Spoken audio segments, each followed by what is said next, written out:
तो शुरुआत में थोड़ा आदमी धीरे धीरे चलता है, बाद में आदमी सब चीज सेटल होता है। बट धीरे धीरे आपको आइडिया लग रहा है कि नहीं? इसमें सबसे बड़ी गलती क्या करता है स्टूडेंट? वो इसे रिवाइज नहीं करता है। नक्शा जो है वो पढ़ने वाली तो चीज नहीं जो कहानी याद कर लेंगे।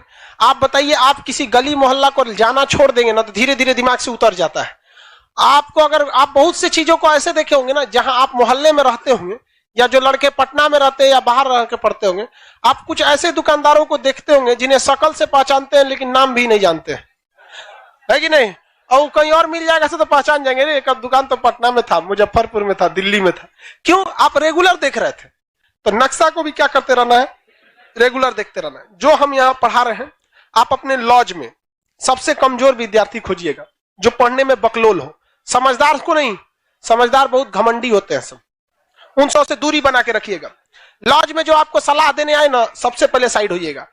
बर्बाद और नाकामयाब लोगों की कुछ पहचान है, उन्हें नींद बहुत आती है, भूख ससुरन को बड़ी भयानक रखता है, आराम बहुत खोजेंगे सब। दुनिया का कुछ भी दिखाइए, उनमें उन ससुरों को बुराई दिखेगी ही दिखेगी। जो व्यक्ति आपको कह दिया बुराई करते हुए ऐसे वैसे, वो कभी आगे नहीं जा सकता है, कभी नहीं। क्योंकि कामयाबी इतना ज्यादा वक्त कहती है, कामयाबी कहती है तुम मुझे वक्त दो, हम तुमको कामयाबी देने हैं। तो कामयाबी में इतना वक्त लगता है कि उसके पास कभी भी वक्त ही नहीं है दूसरे की बुराई करने के लिए। और दुनिया में लोग कहते हैं ना, कामयाब होने के लिए कुछ रास्ते अपनाइए, कुछ रास्ते अपनाइए। सिंपल एक रास्ता है कामयाब होने का, वक्त। मेहनत वहनत कुछ नहीं, कुछ मेहनत नहीं, समय दीजिए। समय आप दुनिया में किसी को समय दीजिए, वो आपका होगा। आपको फिजिक्स समझ नहीं आ रहा है, कोई टीचर आपको बिलीव नहीं कीजिएगा ना, टीचर के पास मत जाइए। फिजिक्स का कोई चैप्टर नहीं आ रहा है, ससुराओं का 10 दिन तक रीडिंग मारिए, रीडिंग मारिए, रीडिंग मारिए। आप 10 दिन बाद उस ससुरा समझ में आए ना आए, लेकिन पूरा बना देंगे आप। तो दुनिया का कोई चीज आपका होगा अगर आप उसे समय देंगे तब। लेकिन आप समय लड़की को दे देते हैं। तो आप किसी चीज में कामयाब होंगे, ये डिपेंड करता है आप उसे कितना समय देते हैं। तो लॉज में जो कमजोर विद्यार्थी होगा उसे क्या कीजिएगा? पढ़ाइएगा, ये समझ के कि आप खान सर हैं। आप ये समझ के नहीं कि आपका लॉज का वो स्टूडेंट है, आप ये समझ के करिएगा कि आप स्टूडेंट हैं। जितने लड़के लाइव पढ़ रहे हैं अपने मोहल्ला में, गली मोहल्ला में क्या कीजिएगा? बताते रहिएगा। सबसे अच्छा तरीका है जिससे फोनवा पे बतियाते हैं ना, ओकरे पढ़ाइए। सार्क बताओ तो सार्क हाँ देखिएगा, तब उधर से फोन करके डिस्टर्बो ना करेगी। क्या जरूरत है तो नहीं पूछ लेगा खाना खाए कि नहीं? अरे खाइए लेगा, मर नहीं जाएगा खाएगा नहीं तो। एक बार हमको याद है कि ग्रेजुएशन में बीएससी में थे हम, मेरे मार्क्स बहुत ही खराब थे। ग्रेजुएशन 49% था। इतना कम बहुत खराब होता है, ये तो एक नॉर्मल से भी लड़कों का भी इससे ज्यादा ही आता है। मार्क्स बहुत कम आए थे, हम टेंशन में हो गए थे वहां पे। तो उन्होंने कहा टेंशन क्या लेते हो, लाइफ में टॉप करो, स्कूल या एग्जाम में टॉप किया ना किया कोई फर्क नहीं पड़ता है यहाँ पर।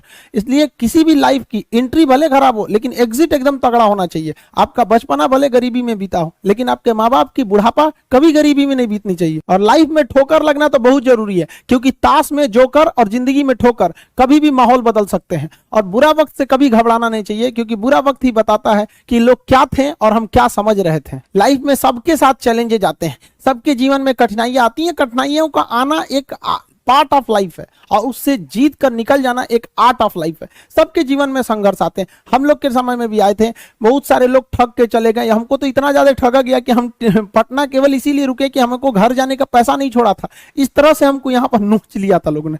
लेकिन हम धैर्य रखे, अपने टीचर से बात की तो उन्होंने काफी मधुर भाषा में बोला कि देखो बेटा, जीवन में किसी को ठगना पाप है, ठगा जाना कभी पाप नहीं है। तो तुम्हें कोई ठग रहा है तो ये उसकी गलती है। जीवन में तुम किसी को मत ठगना, क्योंकि हम किसी भी इंसान के सीसीटीवी कैमरे से बच सकते हैं, लेकिन जो ऊपर वाले ने सीसीटीवी कैमरा लगाया है उससे कोई नहीं बच सकता। इस देश में कुछ ऐसे लोग हैं ना जिनको अपने बारे में मतलब नहीं है, लेकिन दूसरे के बारे में टांग वो ज्यादा लगाएंगे। उन लोगों से कहते हैं भाई दूसरे के ऊपर पीएचडी करने से बेहतर है खुद के ऊपर ग्रेजुएशन कर लो, ज्यादा अच्छा रहेगा। लड़का को फ्रस्ट्रेट होता है तो एक बार अपना टाइम टेबल बनाएगा, सुधारेगा। भाई इतना ऐसा टाइम टेबल बनाओ जो दिल में रहता हो। और बहुत से लड़कों को देखते हैं कि सुबह 4 बजे उठते हैं। हमने अपनी लाइफ में कभी 4 बजे नहीं उठेंगे तो पूरा दिन डिस्टर्ब रहेगा। आप जिस समय कंफर्टेबल हैं उस समय उठिए, लेकिन हाँ एक बात जरूर याद रखिएगा, जितना जल्दी उठेंगे उतना ज्यादा आपके पास वर्क टाइम ज्यादा रहेगा। अब देर से सो के उठेंगे तो आप एक अच्छा सा वर्किंग टाइम को गंवा चुके रहेंगे। तो एटलीस्ट कोशिश कीजिए कि भाई बहुत से बहुत तो 6-7 के बीच में उठ ही जाइए। और पहले उठते हैं तो ये अच्छी बात है, लेकिन ऐसा नहीं है कि जो पहले नहीं उठते हैं उनके लिए बहुत गलत बात। आप जितना पढ़ सकते हैं अपनी कैपेसिटी के हिसाब से ही पढ़िए। आपकी बॉडी 8 घंटा नहीं सस्टेन कर पा रही है, आप 4 घंटा ही पढ़िए। बट धीरे धीरे उसको इंक्रीज कीजिए।